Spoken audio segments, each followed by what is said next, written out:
Buenas tardes. Continuamos con la programación y en esta ocasión tenemos a Musat. Musat es una mutua especializada en el sector de la construcción. Todos los productos están diseñados para cubrir tus necesidades y evitar los posibles riesgos en los que se pueda incurrir. La mutua, creada por y para la arquitectura técnica, cuenta entre sus principales objetivos apoyar a la profesión y lo viene haciendo desde sus inicios. Para la jornada nos acompaña de forma virtual nuestro compañero del Colegio Oficial de Aparejadores y Arquitectos Técnicos de Valencia, Javier Manuel Juárez Martínez, que desde el año 2014 dirige su propia ingeniería como entidad de control de calidad energética en edificación, siendo además formador de eficiencia energética de edificación. El título de su ponencia es el siguiente: HE 2019, el cambio normativo que más afecta a la edificación en los últimos años. Bienvenido, Javier, muchas gracias.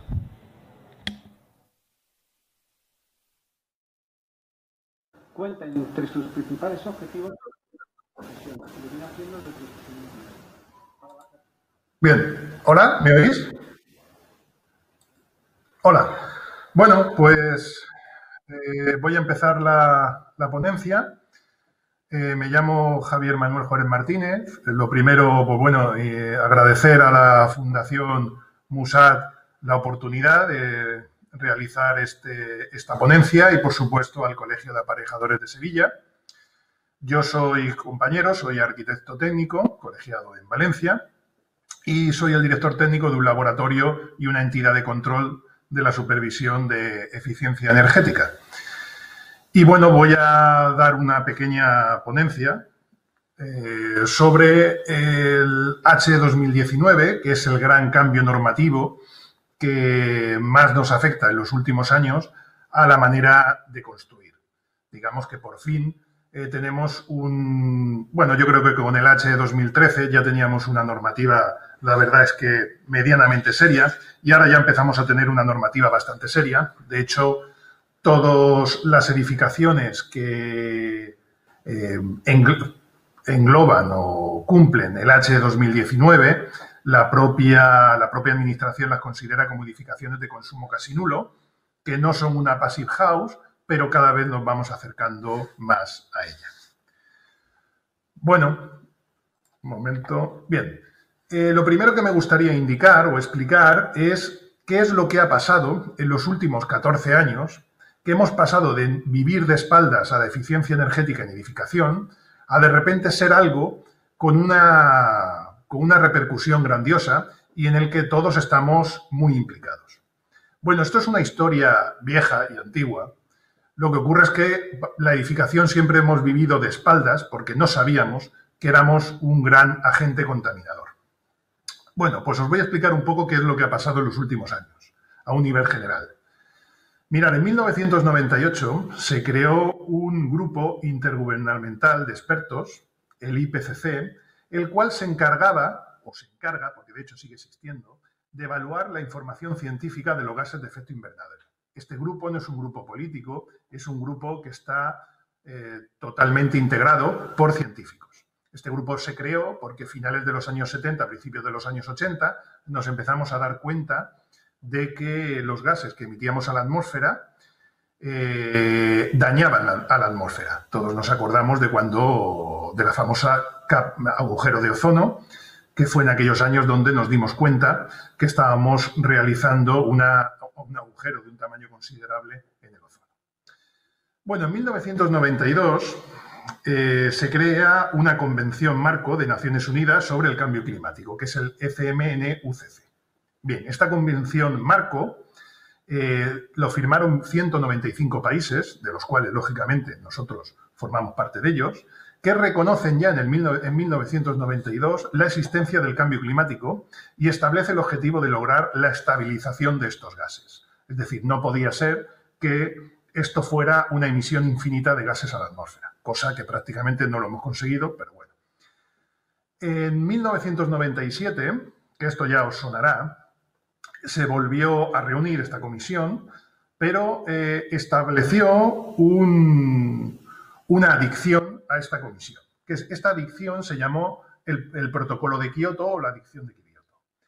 Bueno, pues esto lo que vino a hacer fue establecer unos objetivos de reducción de gases. Es decir, Se estableció que entre el 2008 y el 2012, y quedaros con ese periodo, los países industrializados debían de emitir un 5% menos de gases de efecto invernadero con respecto a 1990, tomando como guía 1990. En la Unión Europea así fue más restrictiva y se puso como objetivo el 8%. Bien, ¿esto por qué fue? Pues porque el Grupo Intergubernamental de Expertos generó su segundo informe en el cual ya decía que el cambio climático había empezado a cambiar. Bien, este protocolo de Kioto entró en vigor en el 2005 y lo que os comento, quedaros con el periodo de entre el 2008 y el 2012, porque esto lo vamos a ver más adelante, esto qué es lo que ha ocasionado. Bueno, a partir de ahí ya saltamos al 2012. En el 2012, en Doha, en el COP18, el COP significa el número de veces que esta comisión, o mejor dicho, esta Convención Marco de Naciones Unidas, pues se reúne, pues lo que se acordó en el 2012, dar continuidad al protocolo de Kioto y marcar un segundo objetivo de reducción de gases que es del 2013 al 2020. Y volveros a quedaros con eso. A partir de ahí ya la última gran convención o marco que hemos tenido ha sido la COP21, que es la de París, con el objetivo de evitar el incremento, se marcó el objetivo de evitar el incremento de la temperatura global en más de 2 grados, cosa que parece ser no lo vamos a conseguir. Y recoge el mayor acuerdo global posible para reducir los gases de efecto invernadero. Bien, ¿por qué os he dicho lo de estos periodos? Bien, pues porque fijaros, al final, todos estos convenios y todas estas reuniones en la Unión Europea han ido generando una serie de la Unión Europea, disculpa, de Naciones Unidas, han ido generando en la Unión Europea una serie de directivas.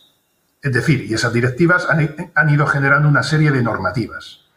Pues si nos fijamos, la directiva 2002 generó el código técnico, o más concretamente el H 2006, porque recogía los acuerdos del protocolo de Kioto, que decía, acordaos, que entre el 2008 y el 2012 debía haber una reducción significativa.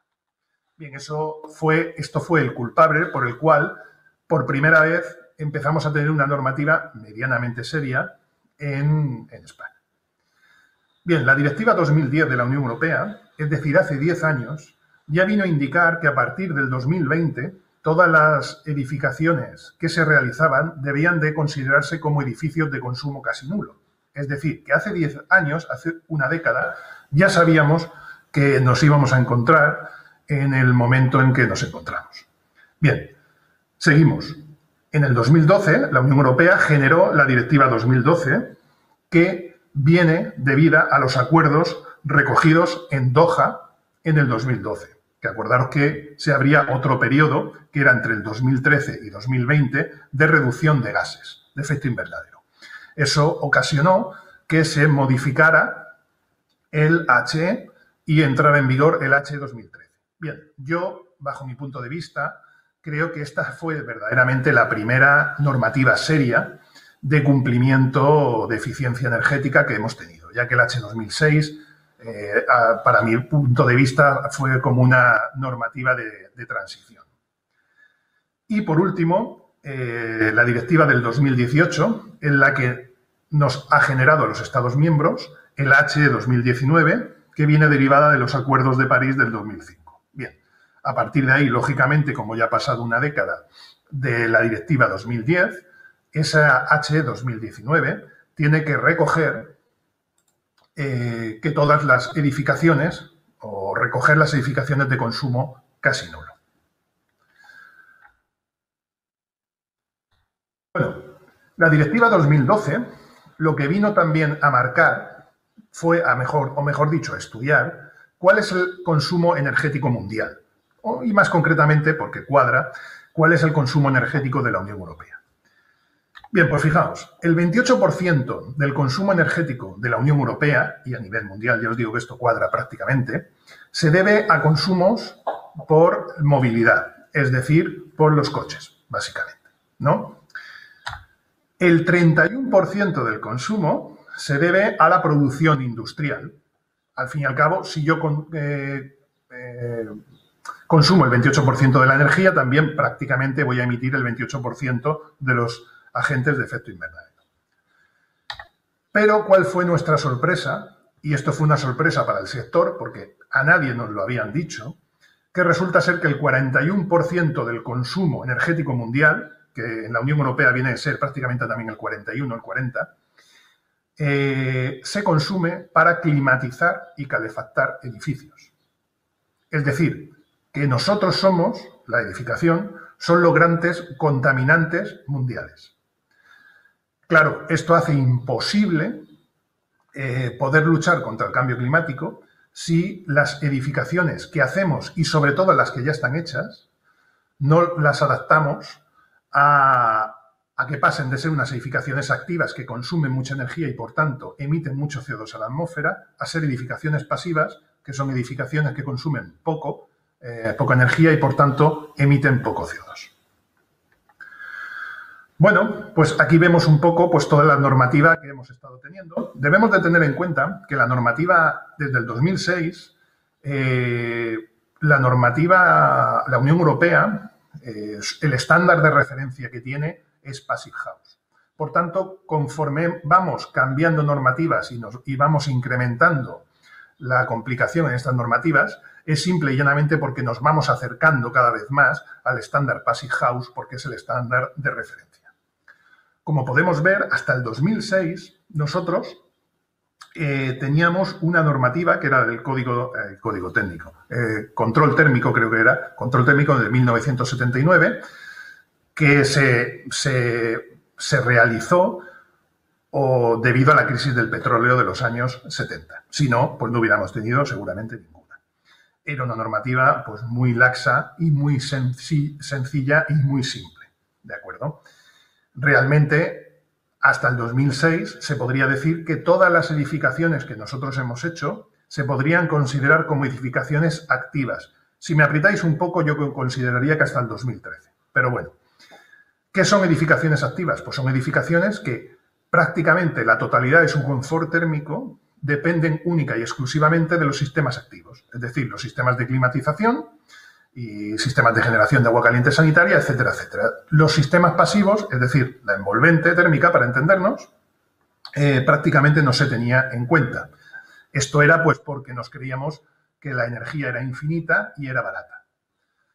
Esto hacía que el comportamiento higrotérmico de estas edificaciones fueran de una determinada manera, ¿de acuerdo?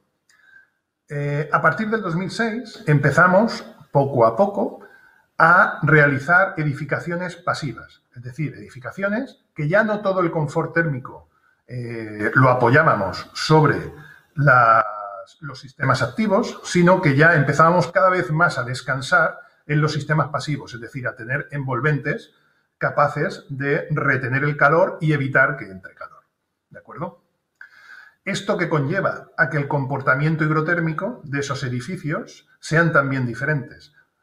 No se comportan exactamente igual las edificaciones pasivas que las edificaciones activas. De hecho, ese comportamiento es más exponencial conforme la normativa, hemos ido avanzando esa normativa para ir acercándonos al estándar de referencia, que es el estándar Passive House.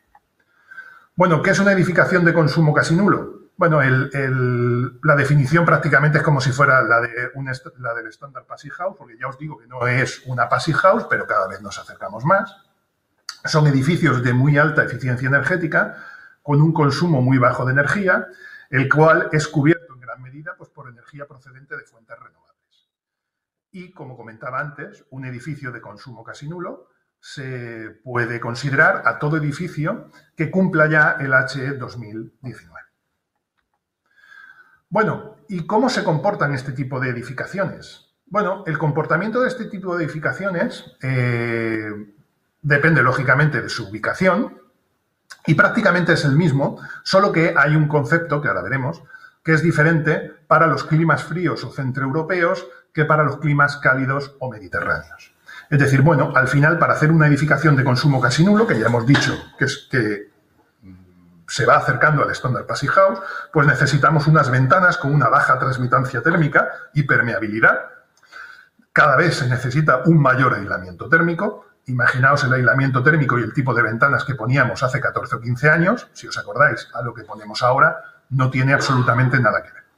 Se necesita una ventilación con recuperador de calor, es decir, la normativa en ningún momento nos dice que tengamos que poner un recuperador de calor, lo que indica que debemos de cumplir unos límites de consumo energético tan reducidos que al final o metemos un recuperador de calor o es imposible llegar a esos consumos.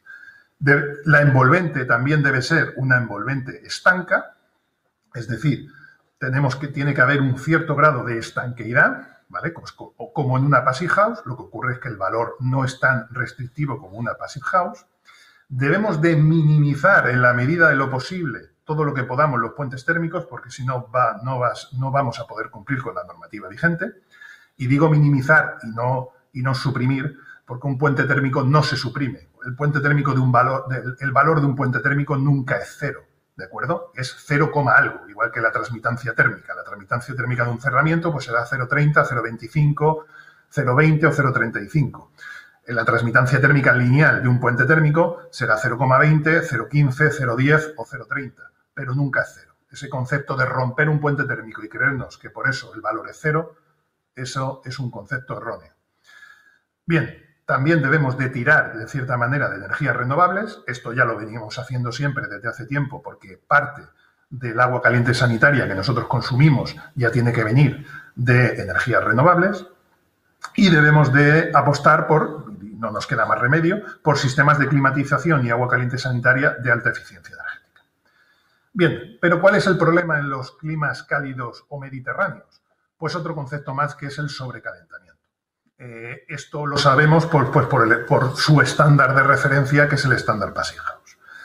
Nos hemos dado cuenta que las edificaciones en climas mediterráneos, y cuando hablo de clima mediterráneo me refiero a España, centro-sur de Italia, Grecia, etcétera, las edificaciones con este tipo de estándar, que son edificaciones que conservan muy bien el calor, por lo tanto, cuando incide radiación solar sobre los huecos, también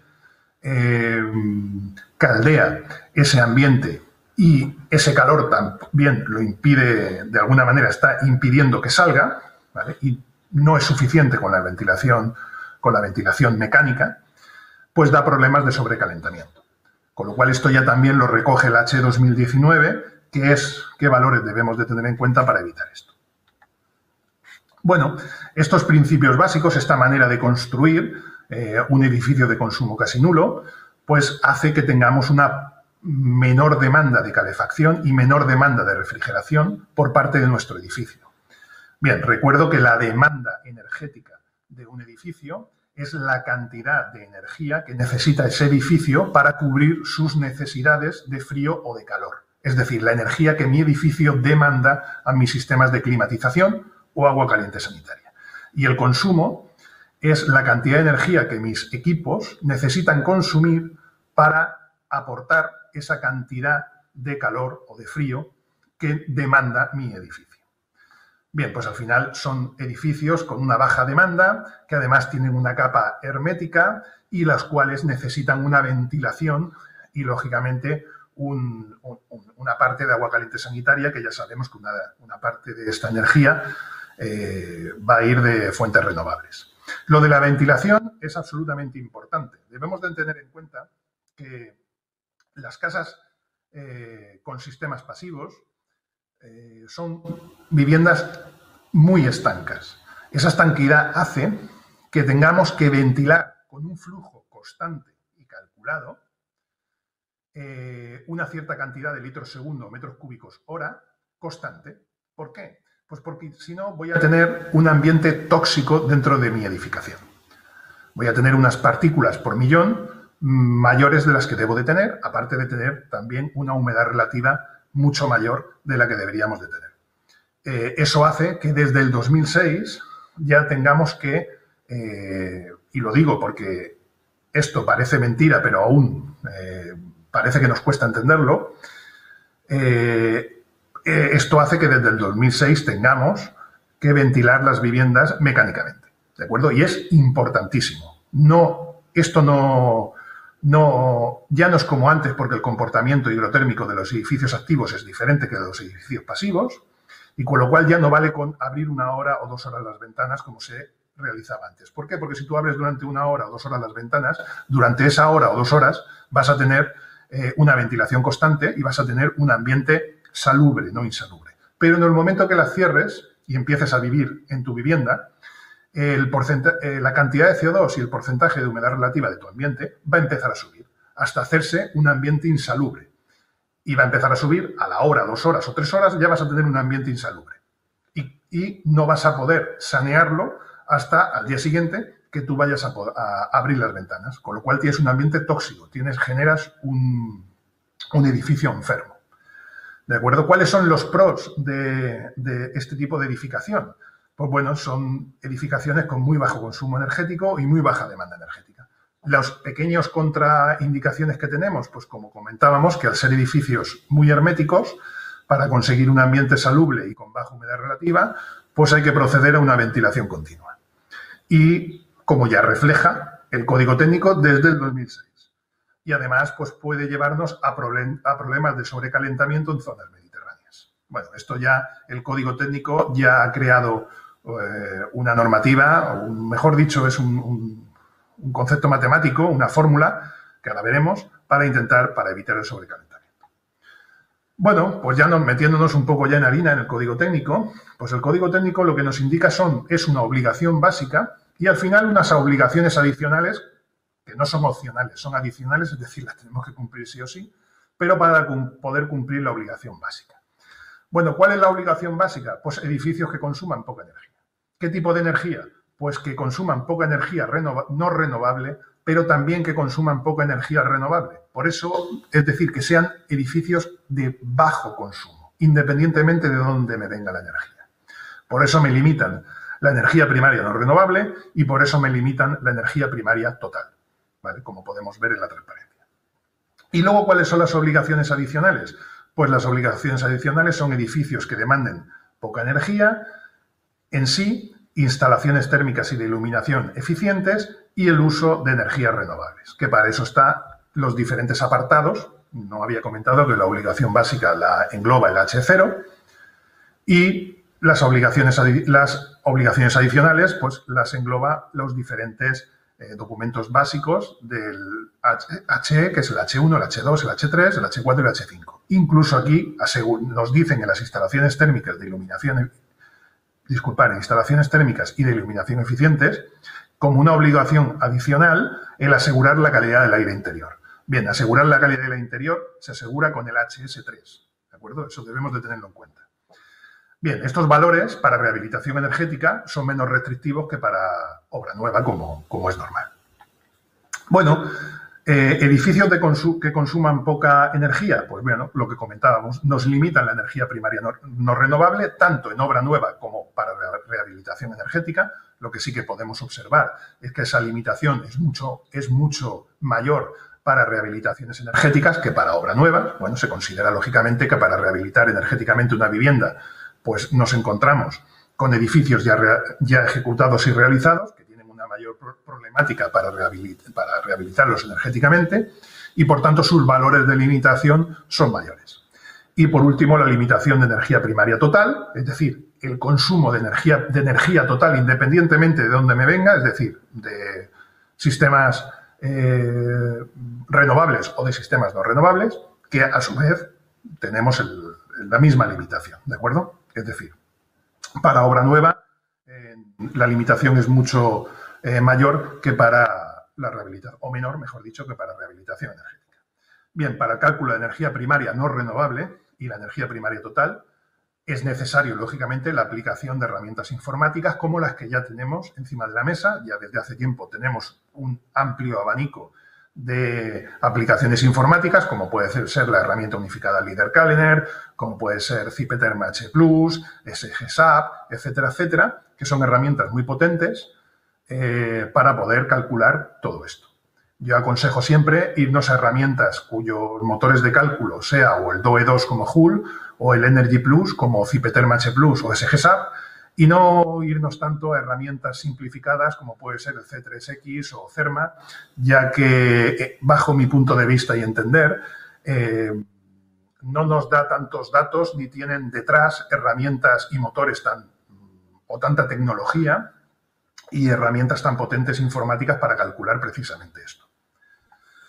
Bueno, ¿cuáles son las obligaciones adicionales? Pues mira, las obligaciones adicionales de un edificio que demande poca energía, lo primero es que que pierda poca energía por metro cuadrado de la envolvente térmica. Para ello, también para obra nueva o para rehabilitación energética nos marcan unos valores, los cuales podéis ver aquí 0,60, 0,58, 0,83, 0,73. Estos son los kilovatios o la pérdida de energía, los vatios, perdonadme, por metro cuadrado y diferencia de temperatura de grado Kelvin que puede llegar a consumir, llegar a pasar a través de esta envolvente, y se calcula mediante esta fórmula que veis aquí. Esta fórmula que veis aquí, al final, lo que viene a exponer es la cantidad de calor que va a pasar de un lado del interior al exterior o del exterior al interior, dependiendo de si estamos en invierno o estamos en verano, que se calcula mediante el sumatorio de todas las áreas de las partes que conforman mi envolvente térmica por su transmitancia térmica,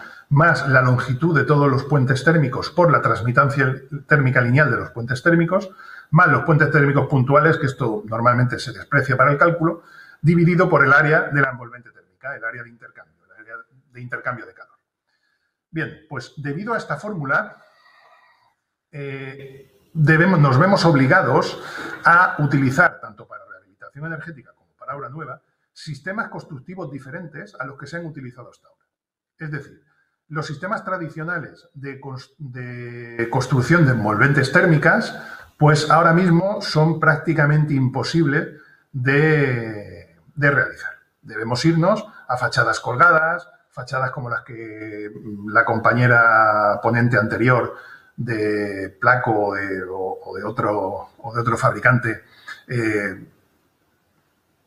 realicemos, fachadas tipo SATE, es decir, construcciones o sistemas constructivos que nos permitan pasar el aislamiento por delante de los puentes térmicos y reducir en mayor medida su transmitancia térmica lineal.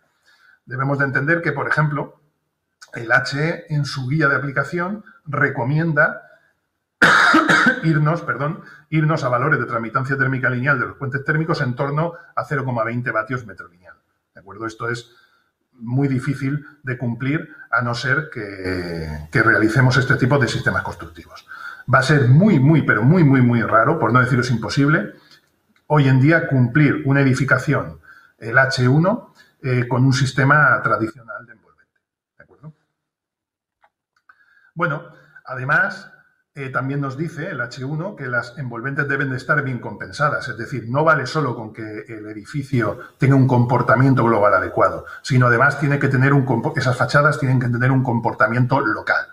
En rehabilitación energética te dicen también que en caso de que el comportamiento global del edificio sea el adecuado, pues podemos no cumplir este comportamiento local.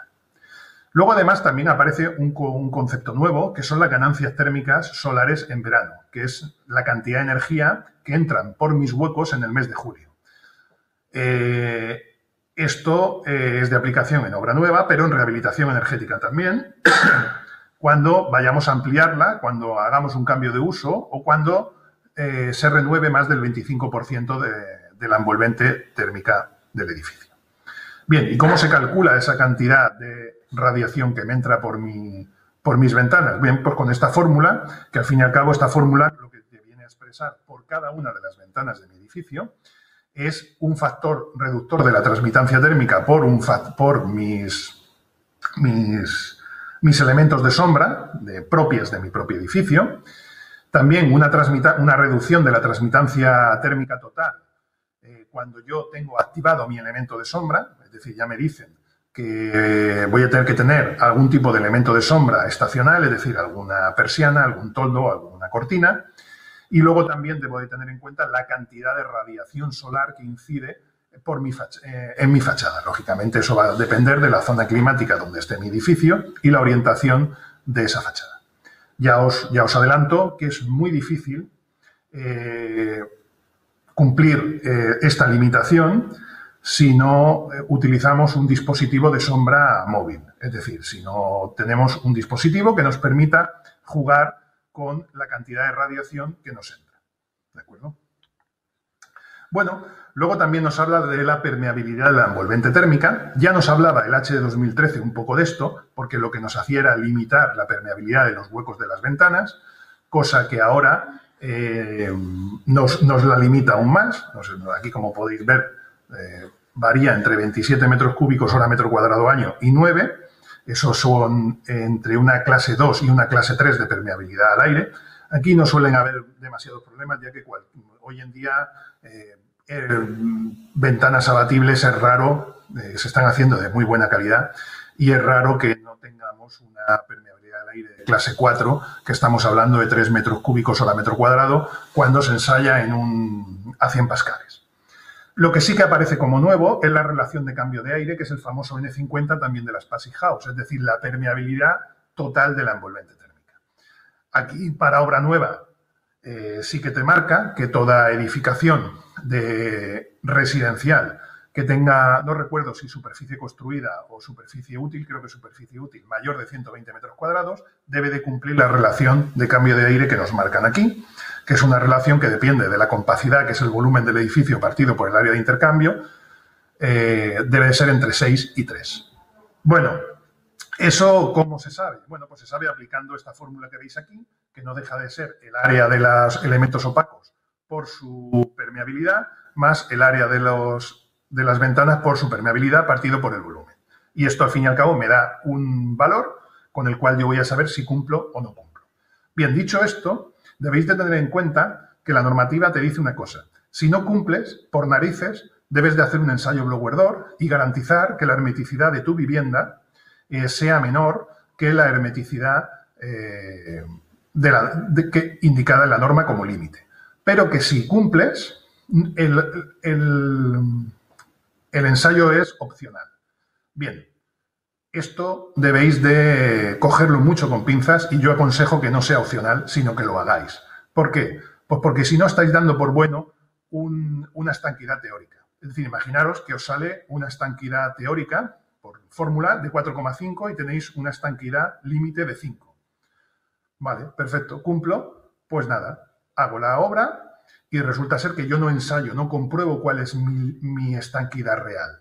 Pues la estanquidad real ya os voy a decir que si no se hace un ensayo blower door y no se trata con mimo la hermeticidad, no hace falta tratarla con tanto mimo como como una Passive House, puede ser muy superior a lo marcado como teórico por vosotros.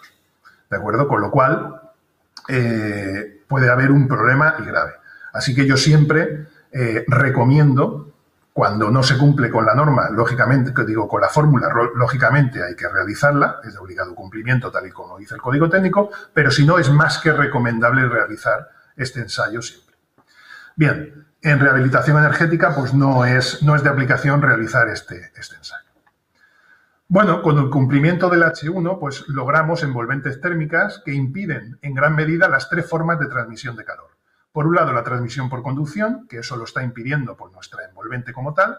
Por otro lado, la transmisión por radiación, con nuestras limitaciones del control solar para evitar el sobrecalentamiento. Y por otro lado, la transmisión de calor por convección, que es por las infiltraciones, es decir, por el aumento de la permeabilidad del edificio. Bueno, seguimos, luego tenemos pues cómo podemos lograr instalaciones térmicas y de iluminación eficientes. Pues bueno, para eso tenemos el H2, que es el RITE básicamente, y el H3 con el cual pues debemos de crear sistemas de iluminación que sean eficientes, con una potencia máxima instalada, unos sistemas de control y regulación, etcétera, etcétera. Esto es para obra nueva no residencial y para rehabilitación energética, lógicamente, no residencial. Y luego, como comentábamos, debemos de asegurar, por el HS3, de asegurar una calidad del aire interior, lo que nos obliga a que haya un caudal constante de ventilación con un mínimo de litros por segundo o metros cúbicos hora. ¿De acuerdo? Bueno, lo que os comentaba, en ningún sitio nos indica que debemos de instalar un recuperador de calor. pero ya os adelanto que los consumos han bajado tanto, los consumos límites de nuestros sistemas de climatización han bajado tantos, que sin colocar un recuperador de calor no es posible cumplir con esa limitación. Bueno, luego tenemos también el uso de energías renovables, que nos lo marca el H4 y el H5. El H4 es la producción de agua caliente sanitaria y o climatización de piscinas, que es de aplicación para edificaciones con una demanda de agua caliente sanitaria superior a 100 litros días y para rehabilitaciones energéticas con reformas integrales del edificio o de la instalación de agua caliente sanitaria. Bien, esa contribución mínima debe de ser, esto ha subido, yo creo que ha subido bastante, mayor del 60% para demandas inferiores a 5.000 litros al día, y cuando tengamos una demanda superior a 5.000 litros al día debe de cubrirnos como mínimo el 70% de la demanda. Ya os digo que es una subida considerable. Además, se regula el uso de las bombas de calor, es decir, la aerotermia, y la normativa nos indica que el rendimiento medio estacional, el SCOP-DHW, debe ser superior a 2,5. Eso lo que quiere decir es que por cada kilovatio de energía que consuma mi máquina de aerotermia, como mínimo debe de producir 2,5 en forma de calor, ¿de acuerdo? Y esto se ensaya de acuerdo a una norma UNE, que es la que me permite tener el valor SCOP sub DHW. Además, me dice que no toda la energía que me genera una bomba de calor se considera como renovable. Hay una parte que sí y otra parte que no. Bien, para calcular qué parte se considera como renovable, para saber si estamos dentro del 60 o el 70% que me marca la norma, debemos de aplicar esta formulita que veis aquí. Y luego el H5, generación de energía eléctrica a partir de fuentes renovables. Esto es para obra nueva, de momento, para obra nueva no residencial y para rehabilitación energética no residencial. Y digo de momento porque se espera que esto se cambie. Ya hay, creo que, un nuevo borrador del H 2019.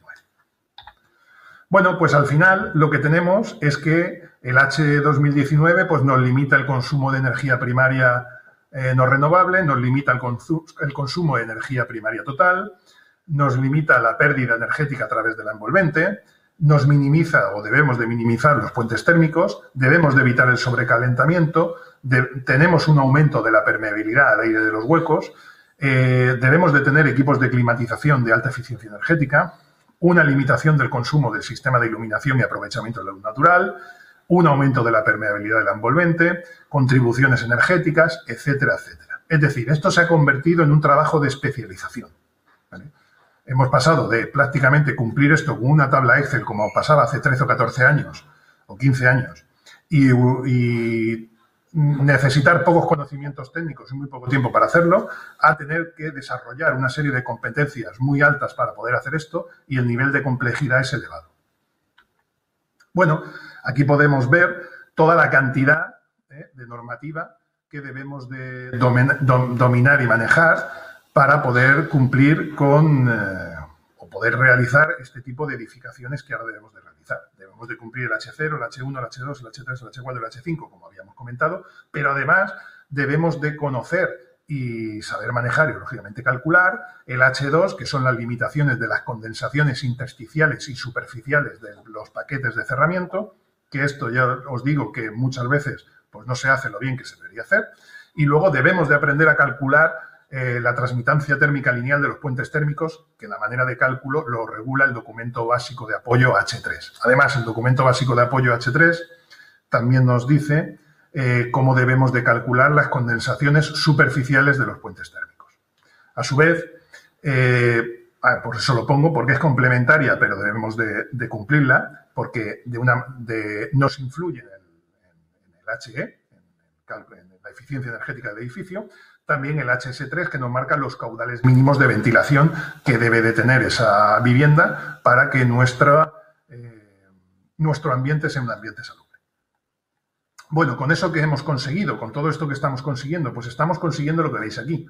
Es decir, cada vez hacer edificaciones que consuman menos energía primaria no renovable, ¿de acuerdo? Hemos pasado de, por ejemplo, para una zona climática C, estar, antes del Código Técnico del 2006, estar haciendo aproximadamente viviendas que consumían en torno a 90, 100 kilovatios hora metro cuadrado año, a ahora mismo estar en edificaciones que consumen en torno a 30 kilovatios hora metro cuadrado año.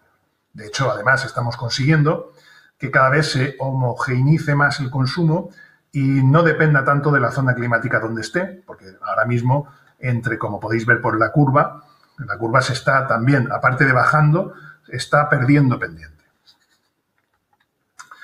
Bueno, además nos encontramos con esto, es decir, tenemos un 92% del parque inmobiliario que hay en España, es un parque inmobiliario con nula o muy baja eficiencia energética. ¿Por qué? Porque eso es un parque que se ha realizado antes del 2006 y solo el 8% de las viviendas realizadas se ha realizado después del 2006. Bueno, considerando, esto es una opinión, que realmente yo considero que la primera normativa realmente seria que hemos tenido es el H2013, realmente es un poco más. Bueno, pues aquí tenemos un gran reto como profesión y como sociedad, que es convertir el 98% del parque inmobiliario español en un parque de alta eficiencia energética, que es lo que se pretende. Bien, lo que se pretende es que con las diferentes directivas, la directiva del 2018 por parte de la Unión Europea, también exige unas políticas de fomento de eficiencia energética y de rehabilitación energética a sus Estados miembros. Cada Estado, en este concepto nosotros, España, ha desarrollado una estrategia a largo plazo para la rehabilitación energética de la edificación en España, que es el ERES 2020, que se mandó a Europa y Europa lo aprobó, donde se indica que todo el parque inmobiliario español, en los próximos 30 años, de aquí al 2050, debe de transformarse a un parque de alta eficiencia energética, es decir, un parque de edificios de consumo casi nulo. Para ello se han puesto 3 hitos, el hito 2030, hito 2040 y hito 2050. Ahora estamos en el hito 2030, donde se indica, ya por el Real Decreto 737/2020, que creo que fue este verano o después de verano cuando se aprobó, que en este periodo, es decir, en estos 8 años y medio que tenemos hasta el 2030, pues se debe rehabilitar energéticamente 1.200.000 viviendas. Es decir, eso es como mínimo. Para ello, para este año, el Estado ha dotado o ha programado unas ayudas de 300 millones de euros a cargo del Fondo Nacional de Eficiencia Energética. Esto va a ir aumentando progresivamente. Y deben de ser las comunidades autónomas las encargadas de gestionar estas ayudas y realizar las políticas de fomento de la rehabilitación energética. Bien, este es el gran reto que nos encontramos ahora mismo en la construcción. Nosotros, en España, históricamente, pues se ha apostado poco por la rehabilitación y ahora pues vamos a tener una serie de años y de décadas que se va a apostar muy fuerte por la rehabilitación y va a ser un nicho de trabajo muy importante para todo el sector de la edificación. Y bueno, por último, terminar mi ponencia con una pequeña cita, en este caso de Albert Einstein, como no, que dice que la creatividad nace de la angustia como el día nace de la noche, y es en las crisis, que es ahora mismo en la que estamos, en la crisis sanitaria, crisis económica y crisis global por el cambio climático, donde nace la inventiva, los descubrimientos y las grandes estrategias. Y quien supera la crisis se supera a sí mismo sin quedar superado. Quien atribuye a la crisis sus fracasos y sus penurias, violenta su propio talento y respeta más a los problemas que a las soluciones. Y bueno, sin más, he acortado un poquito el tiempo y muchas gracias por vuestra atención y aquí termina mi ponencia.